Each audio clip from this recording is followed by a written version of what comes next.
शाम 6:04 पर होगी। चंद्रयान 3 की सफल लैंडिंग के साथ ही भारत चांद पर कदम रखने वाला दुनिया का चौथा देश बन जाएगा। चंद्रयान 3 की सॉफ्ट लैंडिंग पर दुनिया भर की नजर है। चांद के दक्षिणी ध्रुव पर कदम रखने वाला भारत दुनिया का पहला देश होगा। इसरो के मुताबिक चंद्रयान 3 की चांद पर सॉफ्ट लैंडिंग का सीधा प्रसारण किया जाएगा। शाम 5:20 से लाइव टेलीकास्ट शुरू होगा। वैज्ञानिकों की माने तो चंद्रयान की गति के लिहाज से आखिरी 15 मिनट बेहद अहम होंगे।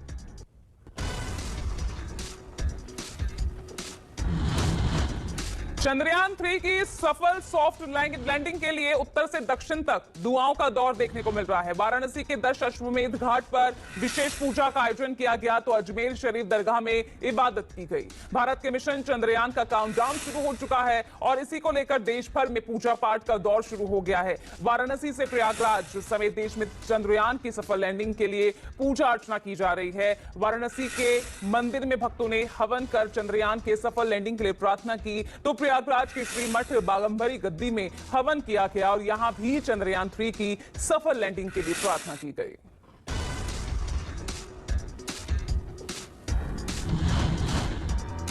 तीसरी ब्रेकिंग, पीएम मोदी के दक्षिण अफ्रीका दौरे का आज दूसरा दिन है। ब्रिक्स से जुड़ी बैठकों के साथ साथ कई देशों के राष्ट्राध्यक्षों के संग उनकी वार्ता होनी है। कल जोहान्सबर्ग में पीएम मोदी का जोरदार स्वागत हुआ। मंगलवार देर रात ब्रिक्स लीडर्स रिट्रीट के लिए पीएम मोदी समर पैलेस पहुंचे। दक्षिण अफ्रीकी राष्ट्रपति रामाफोसा ने पीएम मोदी का गर्मजोशी से स्वागत किया। बैठक में ब्रिक्स लीडर्स ने वैश्विक मसलों पर चर्चा की। बिजनेस फोरम को संबोधित करते हुए पीएम मोदी ने भारत को सबसे बड़ी डिजिटल लेन देन वाला देश बताया। पीएम ने यूपीआई का विशेष जिक्र किया। पीएम ने कहा कि हम रेड टेप हटाकर रेड कारपेट बिछा रहे हैं।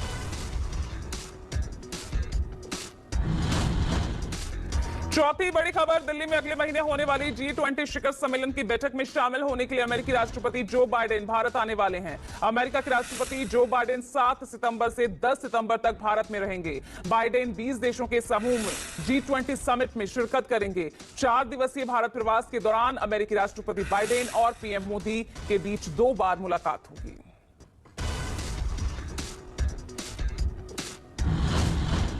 पांचवी ब्रेकिंग, बिहार में जाति आधारित जनगणना को लेकर उठे कानूनी विवाद में केंद्र सरकार के दखल के बाद अब नया मोड़ आ गया है। सुप्रीम कोर्ट में कई दिनों की सुनवाई हो जाने के बाद अब नए पक्षकार के रूप में केंद्र सरकार आई है। केंद्र सरकार का दावा है कि जनगणना कराने का अधिकार उसका ही है। जातिगत जनगणना को लेकर विपक्ष के निशाने पर बीजेपी है और जेडीयू बिहार में 1 से 5 सितंबर तक मशाल जुलूस निकालेगी तो खड़गे ने सागर में ऐलान किया, सरकार बनी तो जातिगत जनगणना करेंगे।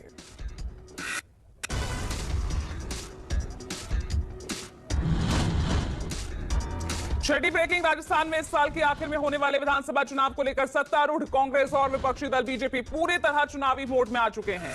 जयपुर में जहां अशोक गहलोत सरकार ने अपनी तमाम बड़ी योजनाओं को बताते हुए मिशन 2030 के लिए विशेषज्ञों की रायशुमारी वाली बैठक का आयोजन किया। जयपुर में मिशन 2030 सम्मेलन का आयोजन हुआ जिसमें सभी वर्ग और क्षेत्र में काम करने वाले लोग शामिल हुए।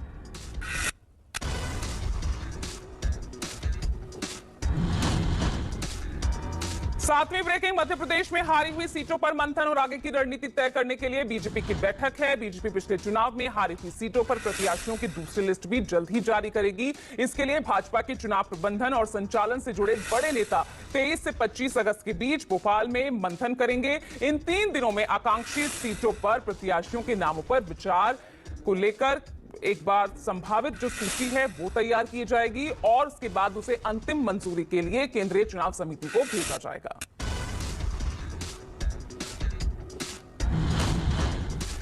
आठवीं ब्रेकिंग, राहुल गांधी 25 अगस्त तक लेह लद्दाख दौरे पर हैं। इस दौरान वो कई बार कुछ अनोखा करते दिखे। इसी कड़ी में राहुल गांधी ने लेह मार्केट में खरीदारी की और पूर्व सैनिकों से भी मुलाकात की। लद्दाख दौरे के दौरान मोटरसाइकिल से लेह के लामायुरु पहुंचे कांग्रेस के वरिष्ठ नेता राहुल गांधी सेवानिवृत्त सैनिकों से रूबरू हुए। लेह बाजार में राहुल ने पूर्व सैनिकों के साथ तिरंगा लहराया और भारत माता की जय के नारे बुलंद किए। देश के लिए युद्ध सैन्य अभियान में लड़ चुके सेना के कई पदक विजेता भी वहां मौजूद थे।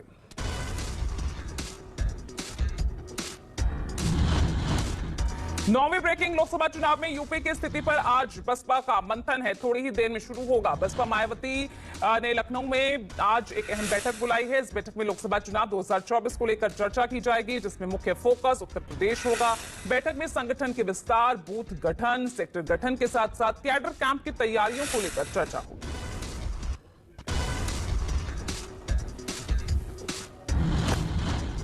और 10वीं ब्रेकिंग, मथुरा में आरएसएस की क्षेत्रीय प्रांत की बैठक शुरू। संघ प्रमुख डॉक्टर मोहन भागवत विधिवत रूप से बैठक का उद्घाटन करेंगे। बैठक में उत्तर प्रदेश और उत्तराखंड क्षेत्र के प्रचारकों के साथ साथ संघ प्रमुख आगामी रणनीति को लेकर तैयारी करेंगे।